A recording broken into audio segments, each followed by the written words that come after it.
ரூபாய் 25,000க்கு 8% வட்டி வீதம் 3 ஆண்டுகளுக்கு தனி வட்டி காண்க. என்ன கொடுத்துருக்காங்கன்னா, முதல்ல அசல் கொடுத்துருக்காங்க. அசல் பி 25,000, வட்டி வீதம் ஆர் எவ்வளோன்னா 8%, தனி வட்டி ஆண்டுகள் 3 ஆண்டுகள். இந்த 3 ஆண்டுகளுக்கான சிம்பிள் இன்ட்ரெஸ்ட் எவ்வளோன்னு கேட்டிருக்காங்க. நமக்கு தெரியும் சிம்பிள் இன்ட்ரெஸ்ட்டுக்கான ஃபார்முலா PNR டிவைடட் பை 100. சம்மில் கொடுத்துருக்கதெல்லாம் எடுத்து எழுதுவோம். பி அசல் 25,000 இன்று என் வருஷம் 3, R 8%. So PNR divided by 100. இப்போ நம்ம வெட்டு கொடுக்கணும். இதில் இருக்க 2 ஜீரோவையும் மேலே இருக்க 2 ஜீரோவையும் வெட்டு கொடுத்துடலாம். அப்போ 250 × 24ன்னு வரும். ஸோ ஆன்சர் எப்படி கிடைக்குன்னா 250 × 24. இந்த 2 பேருக்குனா எவ்வளோ கிடைக்குதுன்னா 6,000 கிடைக்குது. ஸோ நமக்கு ஆன்சர் தனி வட்டி ₹6,000. இதுதான் இந்த சமுக்கான ஆன்சர். டீயை பொறுத்து கிளிசரின் கொண்ட நெடிய ஜாடி ஒன்றில் போடப்பட்ட எஃகு பந்து ஒன்றின் திசைவேக v மாறுபாட்டினை கார்பூட்டும் வரைபடம் இந்த வரைபடம் தான். இதில் கீழே டைம் எக்ஸ் ஆக்சிஸில், y ஆக்சிஸில் v வெலாசிட்டி இப்படி ஸ்லைட்டாக ஏறி அப்புறம் கான்ஸ்டன்ட் ஆகுது. v0 வந்து இனிஷியல் வெலாசிட்டி. அவ்வளோதான். அடுத்த கொஸ்டின். இந்தியாவின் அளவீட்டு படித்தர ஆய்வகம் என்பது தேசிய இயற்பொருள் ஆய்வகம். இந்தியாவின் அளவீட்டு படித்தர ஆய்வகம் என்பது தேசிய இயற்பொருள் ஆய்வகம். அடுத்த கொஸ்டின். பொறுத்துக. பாறை வகை மற்றும் பாறை பிரிவு. பாறை வகை மற்றும் பாறை பிரிவு. ரியோலைட் தள்ளர்த்தி பாறை, சலவைக்கல், மணல் படிப்பாறை, பலகைக்கல், தகட்டு புறையுள்ள உருமாறிய பாறை, டாலமைட் சுண்ணாம்பு படிவு பாறை. ரியோலைட் தள்ளர்த்தி பாறை, சலவைக்கல், மணல் படிவு பாறை, பலகைக்கல், தகட்டு புறையுள்ள உருமாறிய பாறை, டாலமைட் சுண்ணாம்பு படிவு பாறை. ஆப்ஷன் பி சி தான் இதுக்கான ஆன்சர். அடுத்து ஒரு பொறுத்துக.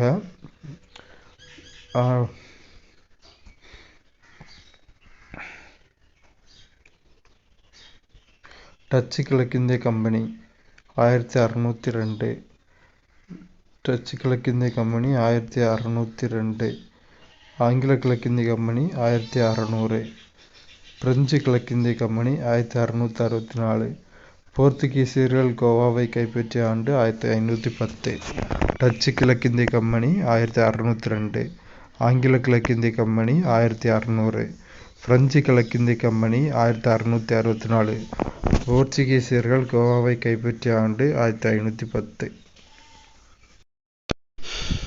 தனி வட்டி கூட்டுவட்டியில் ஒரு சம் பார்க்கலாம். தனி வட்டியில் குமரவேல் ஒரு குறிப்பிட்ட தொகைக்கு 10% வட்டி வீதம் 2 ஆண்டுகள் கழித்து ரூபாய் 750 தனி வட்டியாக செலுத்தினால் அசலை காண்க. முதல்ல கொடுத்துருக்க டேட்டா எழுதினா தொகைக்கு ஒரு குறிப்பிட்ட தொகைக்கு 10% வட்டி வீதம், ஆர் எவ்வளோ 10, 2 ஆண்டுகள், என் எவ்வளோ 2, 750 தனி வட்டியாக செலுத்தினால் அமௌண்ட் எவ்வளோ 750. சம்மில் என்ன கேட்டிருக்காங்கன்னா அசலை காண்க. P = வாட்னு கேட்டிருக்காங்க. ஸோ நமக்கு தனி வட்டிக்கான ஃபார்முலா நமக்கு தெரியும். SI = PNR / 100. இப்போ P கேட்டிருக்காங்க. அப்போ PM மட்டும் இந்த சைடு வச்சுக்கிட்டு மிச்சத்தெல்லாம் அந்த சைடு கொண்டு போகிறோம். ஸோ இங்கே இருக்கிற 100 இங்கே வரப்போ பெருக்கல்ல வரும். Simple interest × 100 divided by NR. Okay, நமக்கு சிம்பிள் இன்ட்ரெஸ்ட் எவ்வளோ கொடுத்துருக்காங்க 750 × 100 டிவைடட் பை N2 × 10. 2 × 10. இங்கே 100 20 விட்டு கொடுத்தா 100ல் 20 5 வாட்டி இருக்குது. 750 × 5. 750 × 5 வேல்யூ வந்து 3750. 750 × 5 எப்படி எழுதலாம்? 750 × 10/2 எழுதலாம். 5 10/2 1 தானே. 750 10ஆல் பெருக்க கூட ஒரு ஜீரோவை ஆட் பண்ணால் போதும். Divided by 2. 2 வச்சு வகுக்கணும். 7ல் 2 3 வாட்டி இருக்குது, மீதி 1. 15ல் 2 7 வாட்டி இருக்குது, மீதி 1. 10ல் 2 5 வாட்டி இருக்குது, 3750. ஸோ தொகை எவ்வளோன்னா 3750 ரூபாய் அசல். அவ்வளோதான். ரொம்ப சிம்பிள் சம். எத்தனை ஆண்டுகளில் ரூபாய் 5600 ஆண்டுக்கு 6% தனிவட்டி வீதத்தில் ரூபாய் 6720 உயரும்? கொஸ்டினில் என்ன கேட்டிருக்காங்கன்னா, முதல்ல எத்தனை ஆண்டுகளில் n எவ்வளோன்னு கேட்டிருக்காங்க.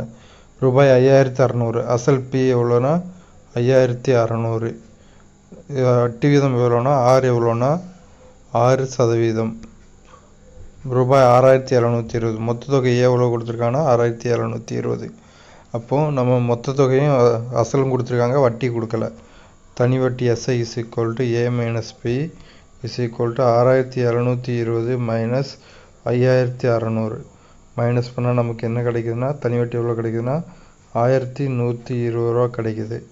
ஸோ தனி வட்டி நமக்கு எவ்வளோ கிடச்சிருக்கு? 1120 ரூபா. SI = 1120.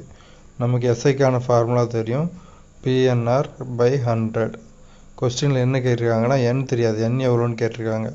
அப்போ எண்ணை மட்டும் வச்சுட்டு மற்றதெல்லாம் சைடு மாற்றுவோமா? இங்கே வகுத்தில் இருக்க 100 லெஃப்ட் சைடு வந்துச்சுன்னா பெருக்கல் ஆயிரும். SI × 100 டிவைடட் பை பெருக்கல்ல இருக்கிற PR, மேலே இருக்கிற PR லெஃப்ட் சைடு வரப்போ கீழே வந்துடும், அதாவது வகுத்தில் வந்துடும். So SI × 100 PR. n = SI × 100 PR. So SI எவ்வளோ? 1120 ரூபா இன்று 100 டிவைடட் பை R வந்து 1120 × 100, 1120 × 100 டிவைடட் பை R × 5600. இந்த 2 ஜீரோக்கு 2 ஜீரோ விட்டு கொடுத்துடலாம். 112 56 ஸ்ட்ரைட்டாக விட்டு கொடுத்துடலாம் 2. அப்போ 20 இருக்கும். 20/6, 20/6 தான் ஆண்டுகள். இதை திரும்பியும் சுருக்கலாம், ரெண்டாம் வாய்ப்பாடை வச்சு 10/3. ஸோ 10/3 கலப்பினத்தில் இருக்குது. 10ல் 3 வாட்டி இருக்குது, மிச்சம் 1, 9. 9 மைனஸ் பண்ணால் மிச்சம் 1, 3 1/3 இயர்ஸ். ஸோ 3 1/3 இயர்ஸ் தான் இதுக்கான ஆன்சர். n = 3 1/3 years. அவ்வளோதாங்க. ஓர் அசல் ஆண்டுக்கு 10% வட்டி வீதத்தில், வட்டி வீதம் எவ்வளோ? 10%. 5 ஆண்டுகளில் n எவ்வளோ? 5 வருஷம்.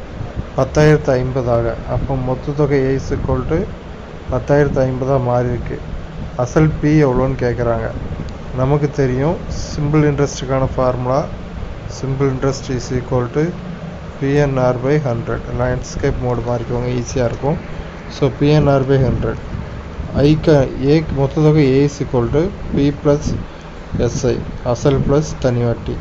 ஸோ P ப்ளஸ் சிம்பிள் இன்ட்ரெஸ்ட்டுக்கான formula PNR/100, P + PNR/100. So எல்லாத்தையும் பிரதிவிடுவோம். 10,050 = A எழுதிட்டோம். P + P × n வந்து 5 வருஷம், R வந்து 10 10% /100. 5 × 10 எவ்வளோ? 50. 50 பாருங்கள், ரெண்டுலேயும் P வந்து காமனாக இருக்குது. ஸோ P வெளியே எடுத்துட்டோன்னா 1 + P × 1 + 50 / 100. இந்த 50/100 ஒன்று கூட ஆட் சொல்கிறோன்னா என்ன வரும்னா கிராஸ் மல்டிப்ளிகேஷன். 100 இங்கே மல்டிபிள் ஆயிரும், 100 / 100 + 50 / 100 ஆயிரும். ஸோ 100 + 50 150 / 100. இதை திரும்ப கட் பண்ணோன்னா 50 வச்சு கட் பண்ணணும். 50 வாய்ப்பாடில் கட் பண்ணோன்னா 3/2. 150ல் 50 3 வாட்டி இருக்குது, 100ல் 50 2 வாட்டி இருக்குது. So P × 3/2. So 10,050 = P × 3/2. அப்போ P = 10,050 × 2/3. 1 + 5 6. 6 வந்து 3ஆல் டிவைட் ஆகும். அப்போ 10,050 3ஆல் டிவைட் ஆகும். ஸோ வெட்டு கொடுப்போம். 3ல் 3 ஒரு வாட்டி இருக்குது, 10ல் 3 வாட்டி இருக்குது. 10 - 3 × 3 9, 10 - 9 1. திரும்பியும் இந்த 1 இது கூட ஆட் ஆகிட்டுனா 10 ஆயிரும். அப்போ மறுபடியும் 3 வாட்டி இருக்கும், மிச்சம் 1. மிச்சம் அந்த 1 5 கூட சந்திச்சுன்னா 5. 15ல் 3 5 வாட்டி இருக்குது. 0 அப்படி எழுதிக்கலாம். 3350 × 2. ஸோ 3350 × 2 பெருக்கணுன்னா என்ன கிடைக்குன்னா 6700 கிடைக்கும். ஸோ நமக்கான ஆன்சர் எவ்வளோன்னா 6700. அவ்வளோதான், சிம்பிள்ஸ் தான். எடுத்துக்காட்டு 4.14 மொதல் கொஸ்டின். கீழே கொடுக்கப்பட்ட விவரங்களுக்கு கூட்டு வட்டியை காண்க. அசல் ரூபாய் 4000. அசல் பி எவ்வளோ கொடுத்துருக்காங்க? 4000. ஆண்டு வட்டி வீதம் R = 5%. N = 2 ஆண்டுகள். ஆண்டுக்கு ஒரு முறை வட்டி கணக்கிடப்படுகிறது. இதில் காம்பவுண்ட் இன்ட்ரெஸ்ட் கூட்டு வட்டி எவ்வளோன்னு கேட்டிருக்காங்க. இனி கொஞ்சம் லேண்ட்ஸ்கேப் மோடுக்கு மாறிடுங்க. ஸோ நமக்கு காம்பவுண்ட் இன்ட்ரெஸ்ட் என்னன்னு கேட்டிருக்காங்க. நமக்கு மொத்த தொகை ஏக்கான formula P of 1 + R/100 the whole power n. நமக்கு சம்மில் கொடுத்துருக்குது.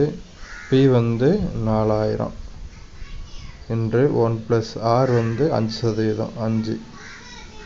5 divided by எழுதுறேன். P 4000 என்று 1 + R 5/100 the whole power n. n 2. இப்போ இந்த டைம் முதல்ல சுருக்குவோம். 1 கூட கிராஸ் மல்டிப்ளிகேஷன் வச்சா 100 இங்கே கொண்டு பெருக்கிடுவோம். ஸோ கீழே 100 வந்துடும். 100 + 5 105. ஸோ எப்படி சேஞ்ச் ஆகும்னா 4000 × 105 divided by 100 the whole square. 105/100 5ஆம் வாய்ப்பாடால் வெட்டு கொடுக்குறோம். 105ல் 5 21 வாட்டி இருக்குது. 100ல் 5 20 வாட்டி இருக்குது. ஸோ 4000 × 21² / 20². ஸோ திரும்பியும் அதை எழுதிக்கிறோம். 4000 × 21² / 20². 20 தனித்தனியாக பிரித்து எழுதுகிறேன். 2 0 2 0 கேன்சல். 2 2 2 × 2 4 4 கேன்சல். அப்போ இதில் ஒரு 10 இருக்குது. 10 × 21².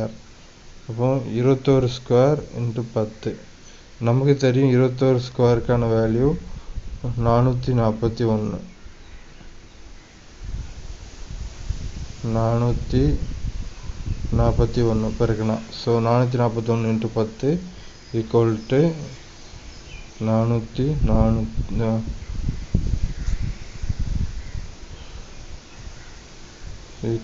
4410 மொத்த தொகை. இது மொத்த தொகை. நமக்கு கூட்டு வட்டி கண்டுபிடிக்கணும். கூட்டு வட்டி CI = மொத்த தொகை A - P. மொத்த தொகை A 4410, அசல் P 4000. ஸோ 4410லேருந்து 4000 கழிச்சா எவ்வளோ கிடைக்குன்னா 410 ரூபீஸ். இதுதான் கூட்டு வட்டி CI. அவ்வளோதான். ரொம்ப சிம்பிளான சம் தான். எடுத்துக்காட்டு 4.14 மூணாவது சம் பார்க்கலாம். அசல் ரூபாய் 30,000. அசல் எவ்வளோ கொடுத்துருக்காங்கன்னா 30,000. முதலாம் ஆண்டு வட்டி வீதம் R 7%. இரண்டாம் ஆண்டு வட்டி வீதம் R 8%.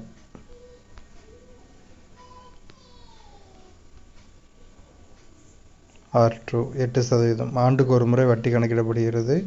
இதோட கூட்டு வட்டி காம்பவுண்ட் இன்ட்ரெஸ்ட் என்னன்னு கேட்டிருக்காங்க. முதல்ல லேண்ட்ஸ்கேப் மோடு வந்துடுங்க. லேண்ட்ஸ்கேப் மோடில் சால்வ் பண்ணுவோம். அப்போ தான் இடம் கிடைக்கும். முதல்ல மொத்த தொகைக்கான ஃபார்முலா மொத்த தொகை A = P of 1 + R1/100 × 1 + R2/100. இங்கே R1 7, R2 8, P 30,000 ரூபாய். ஸோ நம்ம சால்வ் பண்ணோன்னா எப்படி கிடைக்குன்னா 30,000 × 1 + 7/100. அப்போ 107/100 ஆயிரும். × 108/100 ஆயிரும். இடம் இல்லை. 108/100. 30,000ல் 4 0 இருக்கிறதுனால இந்த 4 0 டெலிட் பண்ணிடலாம். ஸோ கீழே ஒன்றும் இல்லை, மேலே 3. 107 × 108. 107ஐயும் 108ஐயும் பெருக்கினா என்ன கிடைக்குன்னு பார்ப்போம். 7 8 56. 56 8 1 8. அப்போ 856. 107 அப்படியே கீழே இறக்கிடலாம். 0 இருக்கிறதுனால 0 இந்த இதை ஃப்ரீயாக விட்டுடலாம். 0 0 0 0 தான் வரும். ஸோ 10வது இலக்கத்தை தாண்டி 100வது இலக்கத்தில் அடுத்த 1 வச்சு பெருக்கினா அதை அந்த வேல்யூ போடணும். 856. 6 5 8 7 15. மீதி 1 இங்கே இருந்துடும். 11556. அப்போ 11556. இதை 3ஆல் பெருக்கினா ஆன்சர் கிடச்சிரும். அதாவது மொத்த தொகை கிடச்சிரும். கூட்டு வட்டி அதிலேருந்து மைனஸ் பண்ணி கண்டுபிடிக்கணும். 3 6 18 மீதி 1. 3 5 15 1 16 மீதி 1. 3 15 1 16 மீதி 1. 3 1 3 1 4. 3 1 3. 34,640. 668. ஸோ மொத்த தொகை என்ன கிடச்சிருக்குன்னா 34,668. இது மொத்த தொகை. நமக்கு தேவையானது compound interest is equal to A minus P. A வந்து 34,668 கண்டுபிடிச்சிருக்கோம், பி வந்து 30,000. ஸோ மைனஸ் பண்ணோம்னா இந்த 3 கட்டாயிரம் 4,668 ரூபாய். So compound interest is equal to 4,668 ரூபாய். அவ்வளோதாங்க, சம் முடிஞ்சு. கூட்டு வட்டிக்கும் தனி வட்டிக்கும் இடையே உள்ள வித்தியாசத்தை காண்க. என்ன கொடுத்துருக்காங்கன்னா, கூட்டு வட்டிக்கும் தனி வட்டிக்கும் இடையே உள்ள வித்தியாசம் டி என்னன்னு கேட்டிருக்காங்க. Compound interest minus simple interest equal to what? கொடுத்துருக்க data P is equal to ₹5,000. P is equal to 5,000. ஆண்டு வட்டி விதம் R is equal to 4%. N is equal to 2 ஆண்டுகள். நமக்கு தெரியும், இப்போ லேண்ட்ஸ்கேப் மோட் வந்துருங்க. டிக்கான formula N is equal to 2 இயர்ஸ்க்கு PR² டிவைடட் பை 100². இதுதான் டிக்கான ஃபார்முலா. இங்கே பி வந்து 5,000 இன்று R வந்து 4 × 4 டிவைடட் பை 100². 100 இன்று 100. 0000 கேன்சல் பண்ணுங்க. 50/100 கேன்சல். ஒரு 50 2 50 100. ஸோ கீழே 2 வந்துடும். 2ஐயும் 4ஐயும் விட்டு கொடுத்தா 2 × 4 8. அப்போ நமக்கு வித்தியாசம் என்ன கிடைக்குதுன்னா, difference D is equal to ₹8. இதுதான் ஆன்சர். அவ்வளோதான், ரொம்ப சிம்பிளான சம் தான். PR² by 100² for 2 years.